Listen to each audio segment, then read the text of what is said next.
আসসালামু আলাইকুম প্রিয় শিক্ষার্থী বন্ধুরা, কেমন আছেন আপনারা? আশা করছি আপনারা সবাই ভালো আছেন। আমি ভাষা অর্থাৎ হচ্ছে আরবি সাহিত্যের গদ্যাংশ বা অনুবাদমূলক প্রশ্নোত্তর, মানে হচ্ছে যে আরবি গদ্যাংশে আপনার অনুবাদ লিখতে হবে, সেই অনুবাদগুলো কিভাবে আপনারা আসলে পড়তে পারেন, কিভাবে মনে রাখতে পারবেন, সেই সিস্টেমটা নিয়ে হাজির হয়েছি। আশা করি আমার ভিডিওটি দেখে আপনাদের ভালো লাগবে। দেখুন, এখানে হচ্ছে একটা অনুবাদ দিয়েছে, যে অনুবাদটা হচ্ছে আপনাদের হচ্ছে অনুবাদটা লিখতে হবে।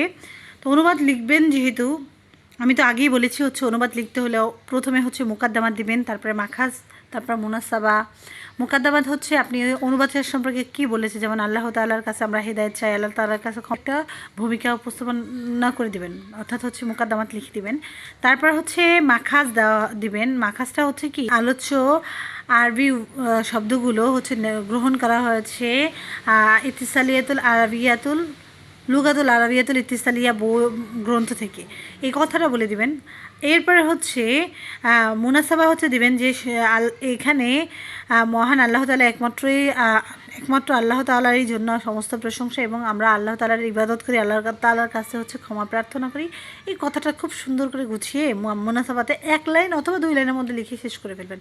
তারপর হচ্ছে তর্জমাতুল বলবেন, যে হচ্ছে তর্জমাতুল ইবারত। এখানে দেখুন, আলহামদুলিল্লাহি আহমাদুহু আস্তাইনুহু আস্তাগফিরুহু আস্তাহদিয়ু। এখানে এই অনুবাদটা যখন পড়বেন, তখন তার আগে আপনি হচ্ছে বাংলা অনুবাদটা পড়ে ফেলবেন। সবার আগে হচ্ছে বাংলা অনুবাদটা পড়বেন, যেমন সমস্ত প্রশংসা একমাত্র আল্লাহ তাআলারই জন্য, এইটুকু। এরপর আমি তারই প্রশংসা করি এবং তার নিকট সাহায্য প্রার্থনা করি, তারই কাছ থেকে ক্ষমা প্রার্থনা করি, হেদায়েত চাই, তারই নিকটেই তারই প্রতি দৃঢ় বিশ্বাস পোষণ করি এবং তাকে অস্বীকার করি না। আর যে ব্যক্তি তাকে অস্বীকার করে, আমি তার সাথে শত্রুতা পোষণ করি। আর আমি সাক্ষ্য দিচ্ছি যে আল্লাহ ছাড়া আর কোনো ইলাহ নেই, তিনি একক অদ্বিতীয় এবং তার কোনো অংশীদারও নেই। আরও সাক্ষ্য দিচ্ছি যে মুহাম্মদ সাল্লাল্লাহু আলাইহি সাল্লাম তারই বান্দা ও রাসূল, তাকে তিনি হেদায়েত তথা সত্যদিন সহ প্রেরণ করেছেন। এই যে অনুবাদ বাংলাটা পড়েছি, বাংলাটা পড়ার পরে যখন আপনি হচ্ছে আবার আরবির সাথে হচ্ছে বাংলাটা মিলিয়ে পড়ার চেষ্টা করবেন, তখন দেখবেন আপনি অর্ধেক আপনার পড়া হয়ে গিয়েছে। তখন আপনার পড়তে হচ্ছে ইজি হবে। যেমন হচ্ছে আলহামদুলিল্লাহি, সমস্ত প্রশংসা আল্লাহর জন্য, আহমাদুহু আমি তার গুণকীর্তন করি, আস্তাইনুহু আমি তার কাছে সাহায্য প্রার্থনা করি, আস্তাগফিরুহু আমি তার নিকট ক্ষমা প্রার্থনা করি, আস্তাহদিউ আর আমি তার দিহি এবং তার কাছে সুপথ চাই। আস্তাহদিউ হি মানে হচ্ছে তার কাছে আমি সুপথ চাই। ও মিনুবিহি এবং তার প্রতি দৃঢ় আস্থা রাখি, মানে তার প্রতি ঈমান আনি। ওয়ালা আকফুরুন আমি হচ্ছে অস্বীকার করি না। ওয়াদিউন এবং কি করি না, শত্রুতাও পোষণ করি না। মিন ইয়াকফুর যে তাকে অস্বীকার করে। ওয়াশহাদু আর আমি সাক্ষ্য দিচ্ছি যে আন লা ইলাহা ইল্লাল্লাহ তিনি ছাড়া কোনো ইলাহ নেই। ওয়ান্না লা ইলাহা ইল্লাল্লাহু ওয়াহদাহু লা শারীকা লাহু তার কোনো শরীকও নেই। ওয়ান্না মুহাম্মাদান আবদুহু ওয়া রাসূলুহু আর মুহাম্মদ সাল্লাল্লাহু আলাইহি ওয়াসাল্লাম আল্লাহর রাসূল, বান্দা এবং রাসূল।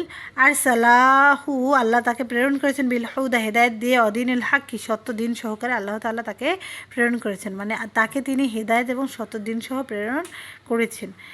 এই অনুবাদটা দেওয়ার পরে হচ্ছে আপনি নিচে দিয়ে তালিম লিখে দেবেন, যে অত্র ইবারত থেকে আমরা হচ্ছে শিখতে পেরেছি যে মানুষের সাথে আমরা হচ্ছে শত্রুতা করব না।